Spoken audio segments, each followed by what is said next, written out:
Good afternoon, everybody. I'll be talking on EAC-PI in primary angle closure disease. What is our concern? What is PACD?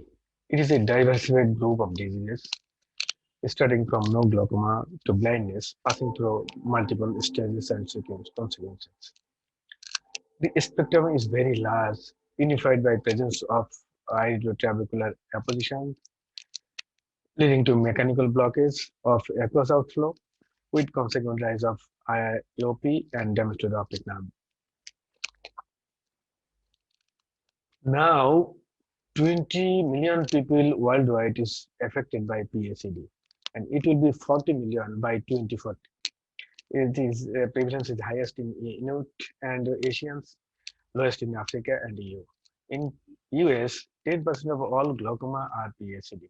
In China, due to PACD, 3 million blind uh, people are blind in one eye and 1.5 million blind bilaterally.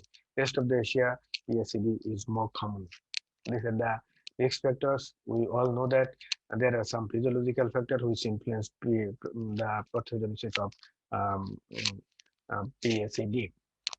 Now, the classification is very much important for management of PACD. There are three classifications. Number one, clinical classifications. Here we have five types: latent, subacute, chronic, and absolute. The second classification is a newer classification that is 21st consensus classification, which is based on the natural history of the disease. Here, PACD is classified into three groups, that is primary angle closure suspect, PACS, primary angle closure, or PAC, on primary angle closure glaucoma, that is PACG. So the characteristics of PACS is only like iridotrabecular contact more than 180 degrees. Everything is normal. PAC is the ITC plus signs of angle closure. That is PAS plus pigment, iris atrophy, glaucoma plaque, variable IOP. PACG is characterized by iridotrabecular contact, signs of angle closure, and signs of glaucomatous optic neuropathy, that is optic nerve damage and corresponding visual field defect. The third classification is pathophysiological classification based on the mechanism of angle closure. At the level of the pupil and iris, PACD due to primary pupillary block, which is um, most common, PACD due to permanent last iris roll, peripheral iris crowding. At the level of the ciliary body, that is due to plato iris, and at the level of the lens, that is lens-induced angle closure due to aging. And a component of pupillary block is often present in all cases of PACD. Now, we physician we must identify the anatomical changes and underlying pathophysiology. And still, this is the challenge. And the main challenge is limited gonioscopy. Chennai glaucoma study and PED has showed that the eyes diagnosed as PACD and were already on glaucoma treatment. Two-thirds of them were being treated as POAG because gonioscopy is not performed or inappropriately done. So the angle assessment in details is extremely important for management of PACD. We can get it by gonioscopy with the help of UVM or endosegmental CT. And gonioscopy is mandatory to treat PACD.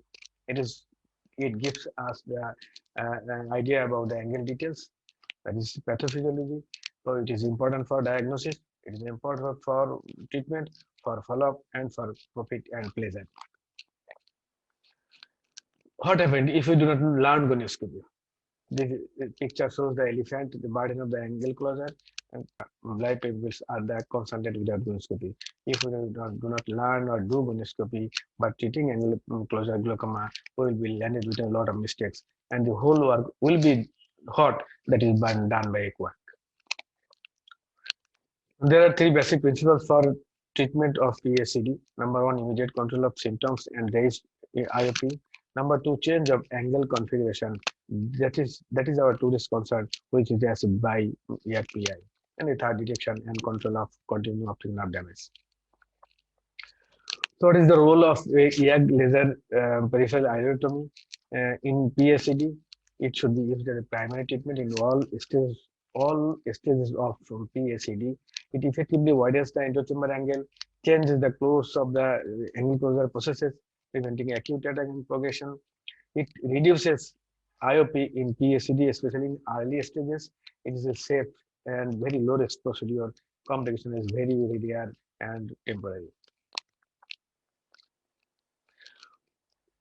All cases of PACS do not need laser peripheral iridotomy. Only it is recommended for selected cases.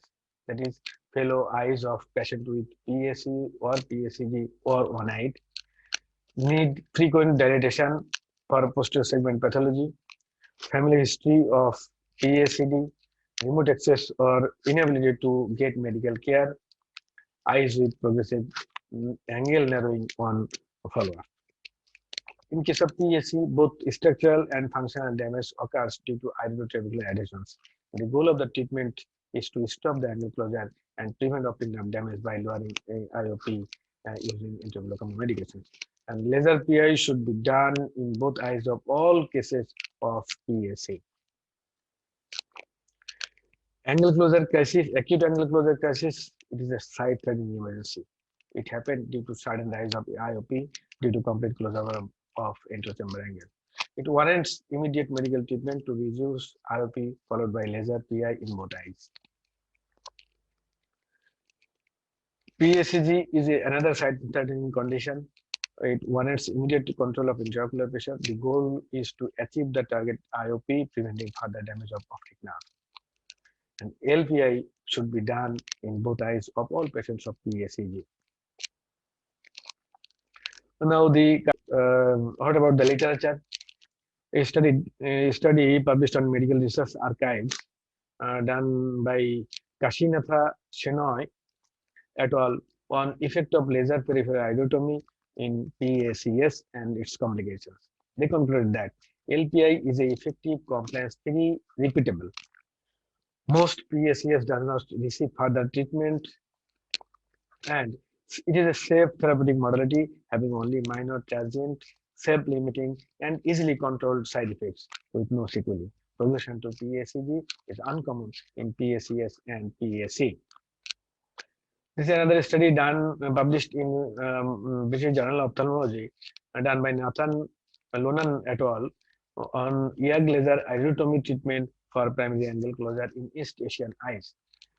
They concluded that LPI is effective in widening the drainage angle and reducing elaborate IOP in East Asian people with PSA. Once glaucomatous optic neuropathy is developed, PI alone is less effective at controlling intraocular pressure. So, what is the recommendation by world? What is our today's concern? Conoscopy is a must for management of PACD. We need to know the pathophysiology of the angle. Diagnosis needs to be confirmed before start treatment. LPI is a safe and effective procedure and should be used as a primary procedure for all cases of PACG.